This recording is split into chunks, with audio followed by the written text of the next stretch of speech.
And sisters, Surah Al-Ahzab, Surah number 33 of the Quran. You and I know that in Islam, we cannot just do what we want in terms of dress. We have to dress in a specific way.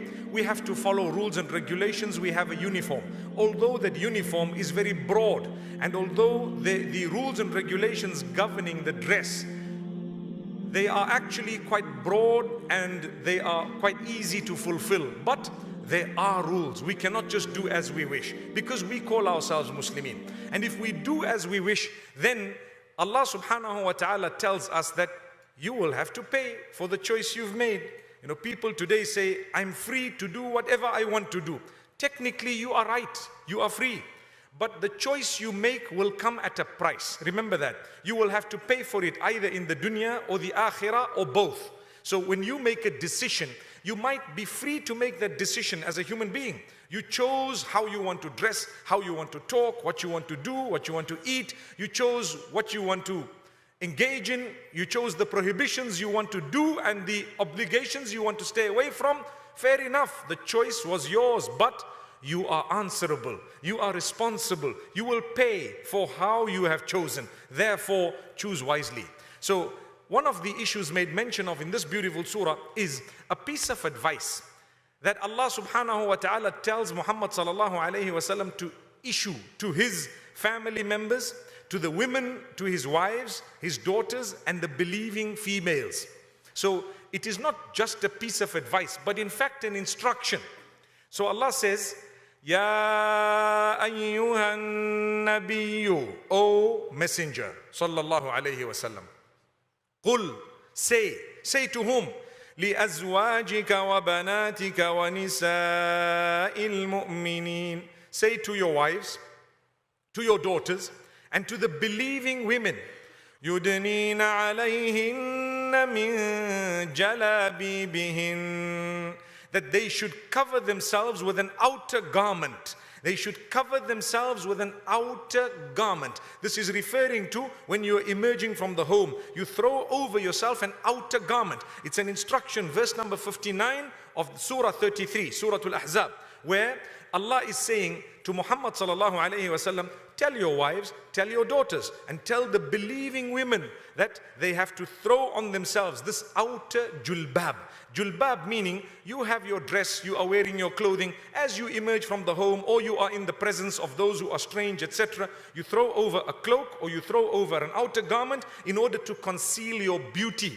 Now this is the rule of Islam, subhanallah. So Allah subhanahu wa ta'ala says, ذَلِكَ أَدْنَىٰ أَن يُعْرَفْنَ فَلَا يُؤْذَيْنَ. The reason behind this is so that you can save yourselves from harm, so that you can be recognized as Muslim women, as chaste women, as women who are not out there free for all, so to speak, and women who are serious about their modesty and chastity. Now, this is an Islamic ruling. Like I said before, we are governed by Islam. There may be people around us who are not governed by the same rules and regulations. Let them do as they wish. But we do as we are taught. Like I've said before, may Allah subhanahu wa ta'ala strengthen us. It's not so easy. It's not so easy at a time when Islamophobia is across the globe, at a time when people are looking at Muslims with the eye of suspicion. It's not so easy to dress as a Muslim woman.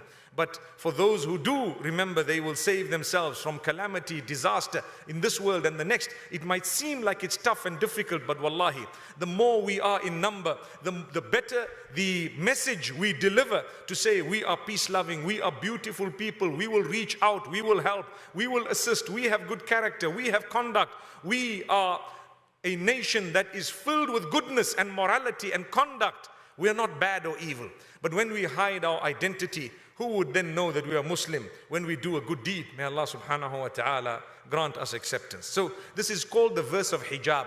And it is reported that the women from amongst the Ansar, subhanallah, when this verse came out, they used to cover themselves with a cloak or with an outer garment that would actually be non-attractive in its color, in order for them to fulfill this particular verse. Now one might say, what exactly is the ruling? The ruling is quite broad, to be honest with you. It's quite broad. There is no specific color There is no specific material, but it is something that would cover you. It is something that would ensure that you have come across very modestly, etc. May Allah subhanahu wa ta'ala grant our women and men the ability to cover themselves in a respectable way that would be, inshallah, pleasing to our own Maker subhanahu wa ta'ala. Assalamu alaikum. Wa alaikum assalam. First, I want to tell you that I'm a Muslim. I believe in everything written in the book of Allah and Al-Quran and in everything He said. But unfortunately, I find difficulty to convince myself with the Farida of Hijab. Do you have any advice concerning this? I wish that you could assist me and many of my friends. Okay. Thank you. Jazakallah khair for your honesty. May Allah reward you for your honesty. And this is the first step to solve any problem, is to be honest, to admit I have a problem, to admit I have a difficulty. If a person doesn't even admit they have a difficulty, they will never be able to solve the problem. Let me remind myself and you that to commit a sin is one thing, but to justify a sin is much worse. To commit a sin is not good, it's bad. But to justify a sin is 1,000,000 times worse. If I'm committing a sin, suppose, a'udhu billah, suppose somebody is smoking or drinking, and he says, oh, I know I'm a sinner, may Allah forgive me. This is not good, at least though he's being honest with Allah. And when you're honest with Allah, there is hope for forgiveness. When you're honest with Allah, at least there's a chance of repentance. The Prophet ﷺ said, feeling guilty for a sin is the essence of repentance. An-nadamu tawbah. Feeling guilty means you know you're committing a sin. You know you're committing a sin. This is the essence or the first step to repent from that sin. So make sure if you are committing a sin that you don't justify that sin. Because justifying the sin is something that is very, very dangerous. Extremely dangerous. And that really lowers that rank that we have with Allah infinitely. Secondly, you ask, I have difficulty about the faridah of hijab.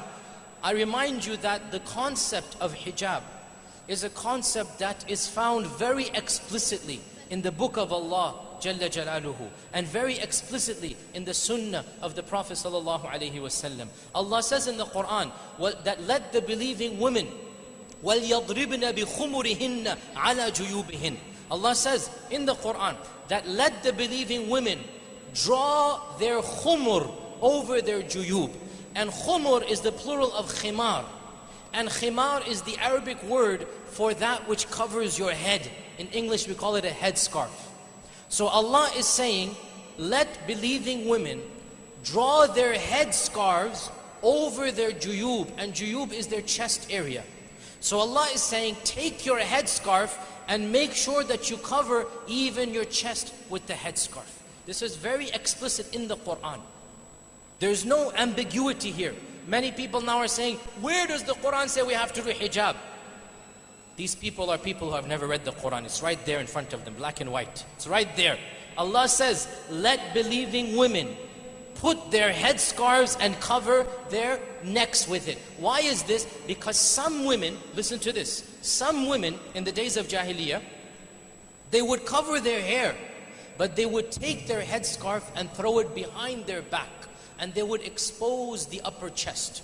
They would expose the upper chest. You know how the dresses are in our times, the low blouses that are common in the Western attire. In front of other women, that is something else. But in front of men, no woman can wear something like this. So Allah is saying, even if you wear a headscarf, make sure you cover the front part of your body as well. Don't just take a headscarf and throw it behind you.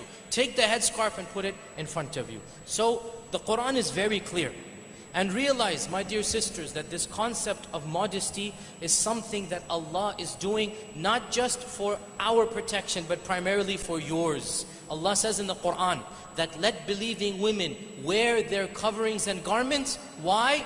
ذَلِكَ أَدْنَى أَنْ يُعْرَفْنَ فَلَا يُؤْذَيْنَ.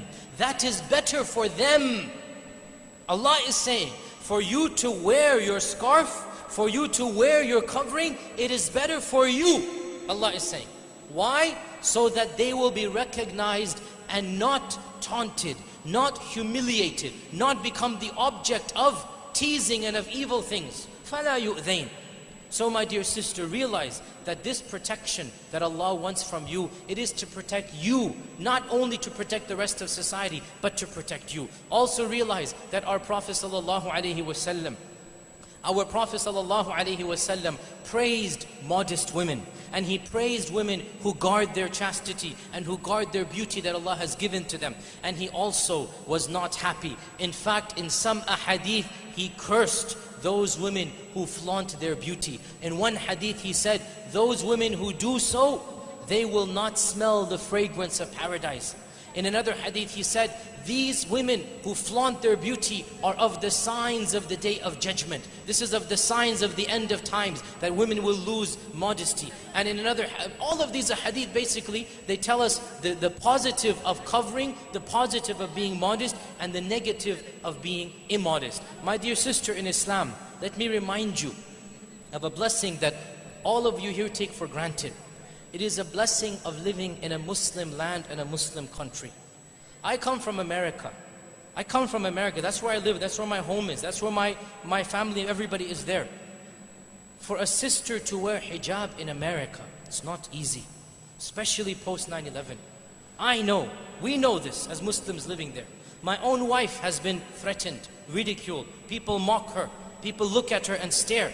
There's something strange. They'll give sarcastic comments. Sometimes even if I'm with her, they might just give an evil remark or something like this. It's not easy practicing Islam in Western lands. And yet, we find that alhamdulillah, hundreds and thousands and hundreds and thousands of Muslim men and Muslim women are rediscovering Islam in the West. You go to Islamic conferences as large as these, nay, even larger than this, and you find, mashallah, brothers upon the sunnah, sisters are wearing hijab. They are doing so despite the problems living in the West. My dear sister, Allah has blessed you to live in the East. Allah has blessed you to be amongst Muslims. No one will make fun of you if you wear a scarf. No one will ridicule you. No one will give you threats. No one will think anything strange of you. This is a Muslim society. You're living amongst Muslims. You hear the adhan. You're mixing with people who believe in Allah and His Messenger. What is possibly preventing you from this level of excellence? What is there preventing you from coming closer to Allah subhanahu wa ta'ala? Ya ayyuhal insanu ma gharraka bi rabbikal kareem. Why are you deceived? Something so simple, so straightforward.